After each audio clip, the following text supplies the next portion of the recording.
Bueno, pues este es el checklist del que les hablaba. Cuando ustedes vayan a generar algún contenido, valdría la pena, antes de hacerlo, que le den una leída y cuando terminen de hacerlo, que le den una checada para ver si están todos estos puntos. Es muy sencillo. Está en una de sus lecturas, ahí está el link a esta página que me encontré, que los tiene de una forma muy pragmática. Se los voy a leer y les voy a comentar un poco.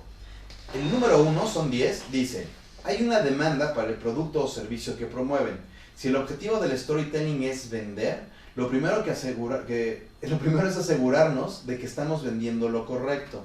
Aquí me gustaría hacer una pequeña, pues como un pequeño paréntesis. Aquí nos dice vender. Lo más importante, claro, o sea, esta es una página que hace alusión a gente que quiere hacer storytelling para marcas o para publicidad. Y siempre se van a encontrar este tipo de palabras, vender, lo que queremos es vender. Recuerden que el storytelling lo que hace es lograr empatía. O sea, lograr una empatía fisiológica, lograr una conexión emocional.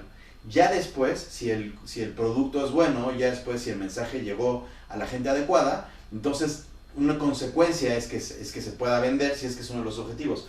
Pero hay que pensar nosotros que lo que queremos es generar esa vinculación a través de una buena construcción de historia. Pero a lo que hace referencia, por lo que quiero tomar la pausa aquí, es necesitamos tener claro cuál es el público. Básicamente es lo que nos quiere decir esto. O sea, existe una demanda, quiere decir que existe un target. No es lo mismo si yo quiero comunicarme con niños, si me quiero comunicar con niños y sus papás al mismo tiempo, si quiero comunicarme con mujeres, si quiero comunicarme con jóvenes. Les paso un chisme que es muy interesante. Netflix, que hoy es, me parece, de las empresas que más claro tienen la mercadotecnia y cómo llegar a un montón de gente, está buscando ahora lo que le llaman micronichos. Entonces es un contenido especial para chavas de 20 a 23 años. O sea, antes se decía para toda la familia, para mujeres, para hombres. Ahorita entre más claro y más chiquito esté el nicho de las necesidades, mejor. Pero aquí lo único que les comparto, porque esto también es un tema gigantesco, es que tomen en cuenta cómo habla esa gente, cuáles son las palabras clave que usa esa gente, cuál es la expectativa que tiene emocional, social, qué piensan de la vida, de la religión, en fin, ¿no? O sea, que hace una especie como de investigación, tener una claridad de cómo es la gente, el público al quien le hablamos, para nosotros cambiar y modificar. Les cuento una anécdota muy rápido. Una vez hicimos la estrategia de lanzamiento de una película y resulta que el público, la demanda, el target principal, el nicho, eran señoras de cierta edad que les gustaba, pues o sea, tenían obviamente una fuerte carga familiar, les interesaban mucho los aspectos familiares, y entonces hicimos una campaña donde una de las palabras clave en el eslogan estaba la palabra obedece tu pasión, o sea, era de sigue tus sueños, pero el eslogan que decidimos usar es obedece tu pasión. ¿Por qué? Porque estas señoras son muy religiosas, están muy acostumbradas a ir a la iglesia y los padres tienen mucho esta onda jerárquica de ustedes tienen que hacer esto, pues les recomendamos hacer esto, bueno, en fin, no voy a meter mucho con eso, pero la palabra obediencia nos funciona un montón porque llama automáticamente la atención. Ok, número 2. Tienen un argumento con un principio, un medio y un final, la curva aristotélica. Espero que ustedes que leen esto, a diferencia de toda la gente que no ha tomado este curso, sepan la implicación de esto y lo que esto se refiere. Un argumento con un principio, punto medio y final. Las historias siempre siguen una serie de convenciones argumentales, como el viaje del héroe, hablamos un poco de eso, que se hace que sean reconocibles y los usuarios puedan seguirlas.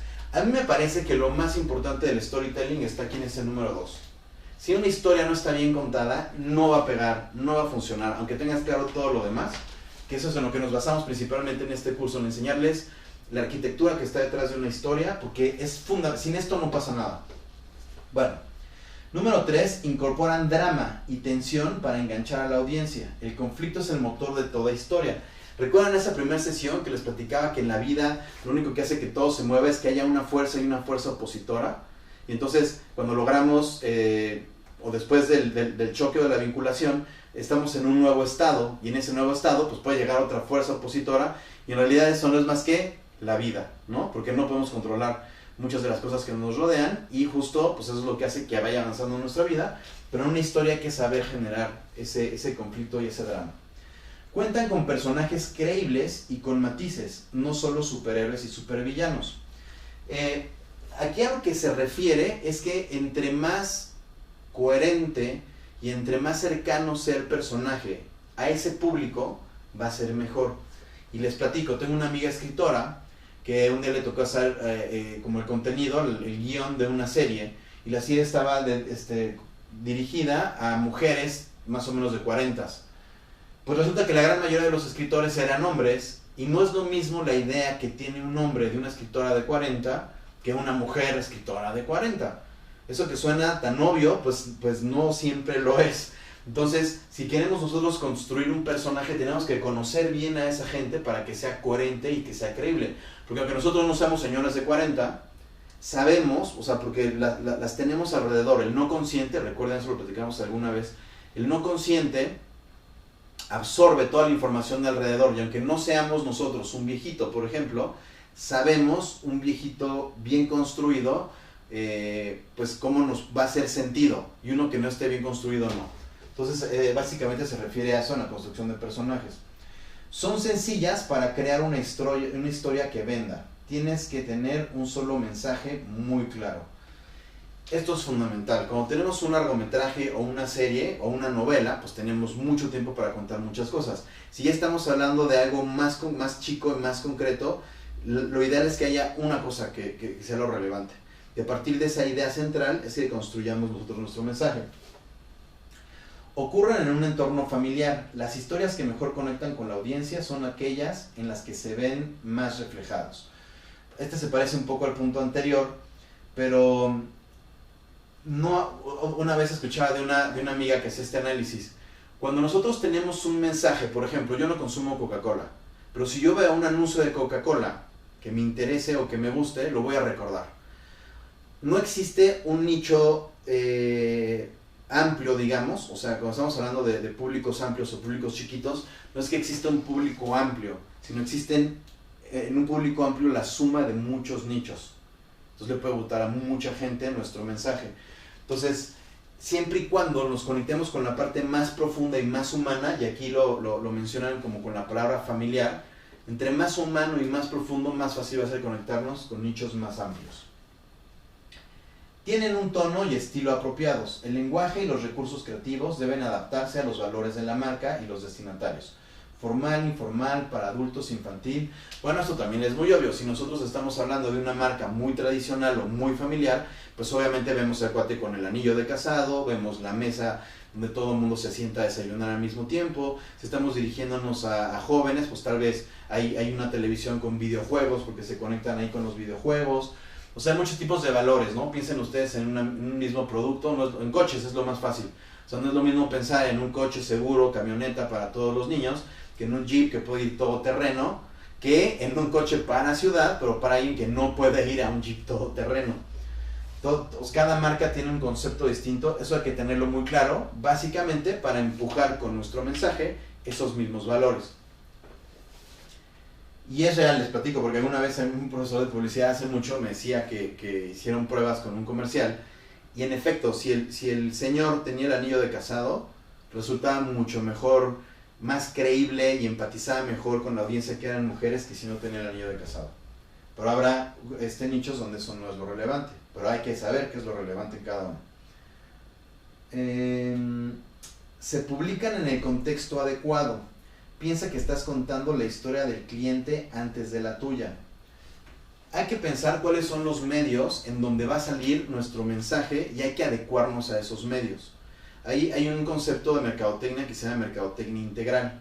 Entonces, si yo tengo una marca y en esa marca yo soy muy tradicional, pero por ahí, porque es Twitter y lo está manejando un joven, pues pone un hashtag y algo muy original, en realidad estoy contraponiendo los valores generales de la marca por el medio. Entonces hay que tener cuidado de eso. Lo más importante es si están ustedes pensando en una marca o están pensando en un proyecto, en una empresa para el storytelling, básicamente hay que ser coherentes con eso. La contraparte de esto que les digo son como los autores. Cuando hay cine de autor o poesía o novela de autor, los valores son los del mismo autor. O sea, lo que piensen de la vida es lo que van a tratar de reflejar. Se refiere a eso, hay que tener claro ese contexto. Proceden de una empresa o marca de confianza, si no los usuarios no creerán en el mensaje. Bueno, esto es súper sencillo. Si yo hago un mensaje espectacular para atraer, pero no tengo que soporte ese mensaje, pues no va a funcionar. O sea, si yo hago un comercial increíble y pongo llame ahora porque nuestras operadoras están esperando y resulta que no hay operadoras o que está ocupado siempre o que no me contestan, no va a funcionar de nada. O si yo estoy vendiendo tradición y calidad y a la mera hora pues no hay tanta tradición ni hay tanta calidad, pues no funciona de nada. Al final la comunicación por sí sola tiene un valor, pero al final si está refiriéndose a una marca o a un contexto y ese contexto no tiene que ver con la comunicación, pues se nos cae. Que si cuidamos lo anterior, si tenemos claro cuál es la esencia del producto, si tenemos claro cómo se maneja en las distintas ventanas de comunicación y lo hacemos coherente, lo hacemos integral, no tendríamos este problema. Y ser coherentes con el resto de la marca y con el marketing. Bueno, para agregar a lo que les acabo de comentar, que es bien fácil y además normalmente no se piensa, cada marca tiene como sus estrategias de comunicación y no siempre son las mismas. Incluso pueden ir cambiando cada año. Entonces hay que leer, hay que entender eso para saber en qué momento de la marca nos estamos insertando.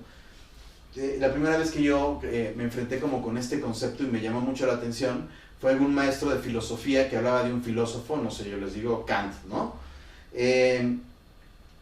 Uno supondría, si no conoce a ese filósofo, que si va a la librería y pide un libro de Kant y lo lee, ya entendió a Kant.